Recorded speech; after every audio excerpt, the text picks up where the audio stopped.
Bonjour et bienvenue dans ce nouvel épisode. Aujourd'hui, j'ai envie de parler d'un truc, d'une banalité affligeante, mais d'une violence silencieuse, redoutable. Les angoisses. Alors oui, j'ai déjà consacré un épisode au sentiment d'impuissance, mais avec cet épisode, j'ai envie de vous parler d'un sentiment qui lui ressemble sur certains aspects, mais qui s'immisce davantage dans le quotidien. L'angoisse. L'angoisse qui peut toucher n'importe qui, quel que soit son âge, même les enfants. C'est une réaction humaine qui peut prendre des formes différentes selon les personnes. Donc si vous avez un petit instant à m'accorder, je vous propose d'y plonger.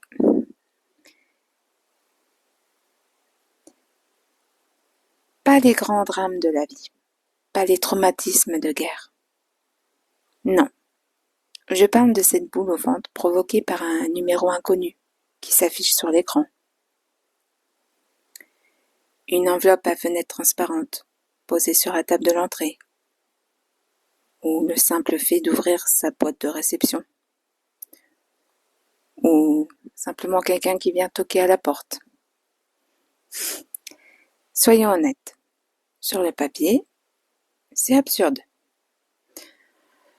On est capable de gérer des boulots, des familles, des projets énormes, et pourtant parfois, un email qui vient des impôts ou une sonnerie de téléphone peut faire monter une tension physique en une seconde. Le vrai problème, celui dont on parle rarement, c'est la honte. On a honte parce qu'on se sent ridicule, parce qu'on nous vend l'image de l'adulte toujours calme, toujours fonctionnel, toujours maître de lui. Alors avouer qu'on est tétanisé à l'idée d'appeler l'administration ou d'ouvrir un email, ça peut passer pour de la faiblesse.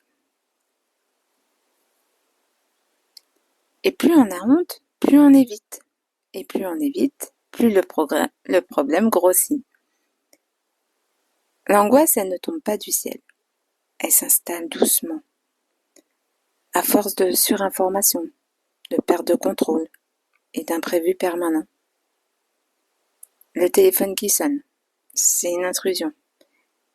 L'email, c'est l'anticipation d'une mauvaise nouvelle ou d'une contrainte de plus. Ce sont des déclencheurs banals, mais le corps, lui, réagit comme si tout était urgent. Et parfois, le pire n'est même pas l'objet de la peur lui-même. Non, c'est tout ce qu'on imagine autour. Le cinéma qu'on se fait dans la tête avant même d'avoir cliqué, répondu ou ouvert. Une notification devient alors un scénario entier. Mauvaise nouvelle, reproche, jugement, conflit, paperasse, perte de contrôle. On souffre déjà avant que quoi que ce soit arrivé. Cette phrase est un peu bizarre. Et il existe tout un spectre d'angoisse que la société trie presque automatiquement. Il y a de l'angoisse qui est jugée légitime. La peur du lendemain, la maladie, l'insécurité financière. Là, on comprend. Là, on compatit. Et puis, il y a les autres. L'angoisse sociale. Par exemple, celle qui surgit quand un plan change au dernier moment. Quand il faut aller à une soirée où on ne connaît personne. Quand on redoute d'être jugé, mal à l'aise ou simplement hors de sa place. L'angoisse de la décision aussi. Cette paralysie devient devant un choix, même petit. La peur de se tromper, de regretter, de rater une meilleure option ailleurs. Donc on tourne en rond pendant des jours pour des détails, pendant que la vie, elle continue. Il y a aussi l'angoisse du vide, celle du dimanche soir. Quand le bruit retombe, qu'il n'y a plus de notif, plus d'activité pour faire écran, et qu'on se retrouve face à soi-même avec une question très simple. Qu'est-ce que je suis en train de faire de ma vie?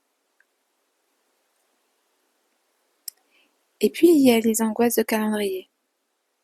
Celles-ci sont plus perverses, parce qu'elles reviennent comme des rendez-vous imposés. La rentrée, par exemple. Pour beaucoup d'adultes, fin août ou début septembre, c'est ce sentiment d'étouffement qui revient, comme si le rouleau compresseur redémarrait, comme si on devait repartir sur de bonnes bases, alors qu'on est déjà fatigué. On nous vend du renouveau, mais parfois ce qu'on ressent c'est juste la fin d'un répit. Les fêtes de fin d'année, c'est un autre sommet.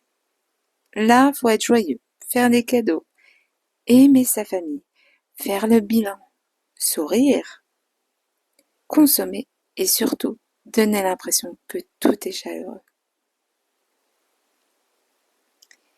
Mais pour beaucoup, décembre c'est le théâtre familial, les absents qu'on remarque davantage, la solitude, la tension ou le stress financier. Et comme tout le monde affiche le bonheur, on encaisse en silence. Il y a aussi deux pièges très vicieux. Le premier, c'est la culpabilité du privilégié. Cette petite voix qui dit « Mais de quoi tu te plains? T'as un toit, t'as à manger, un corps qui fonctionne, il y a pire ailleurs. » Sauf que le système nerveux ne fait pas de comparaison morale, il s'en fiche. Il ne dit pas « Ah oui, effectivement, tu n'as pas le droit d'aller mal. » Il réagit juste à la saturation. Second piège, c'est l'addiction au stress. À force de vivre sous adrénaline, le calme devient suspect. Quand tout va bien, le cerveau cherche une menace. Oh là là, j'ai forcément oublié quelque chose, c'est pas possible. Donc on finit par ne plus savoir tenir dans la paix. Et il y a enfin le paradoxe, le plus épuisant, celui entre la tête et le corps. Dans la tête, on est lucide. On sait que cette lettre, cet email ou cet appel n'a rien de vital dans l'absolu. On peut s'en foutre aussi. On aimerait passer juste au-dessus. Mais le corps, lui ne suit pas la philosophie. Le cœur s'accélère, l'estomac se noue, les mains deviennent moites. C'est comme si l'organisme hurlait à l'incendie, pendant que la conscience répond « Comme toi, y a rien, hein ?» Et c'est ça qui use, devoir rationaliser sans arrêt une machine biologique qui, elle, continue d'alerter. Et le fond du problème, c'est qu'on veut hiérarchiser nos peurs, comme si certaines étaient plus légitimes et d'autres non. Mais l'angoisse ne demande pas la permission. Elle débarque, point. Alors, peut-être qu'il faut commencer par retirer la honte, arrêter de se juger, parce qu'on tremble devant un truc qui, vu de l'extérieur, paraît dérisoire, voire bête. L'angoisse n'est ni une honte, ni une tare. C'est peut-être le signe qu'on est vivant, sensible, et parfois simplement saturé par le quotidien. Alors la prochaine fois que votre téléphone sonne, qu'une enveloppe vous attend ou que votre email vous paralyse, essayez au moins de ne pas vous insulter. Respirez. Reconnaissez que ça vous pèse et avancez à votre rythme. On n'habite pas dans les attentes des autres, on habite d'abord dans sa propre tête. Et il est peut-être temps d'y faire un peu plus de place pour y respirer.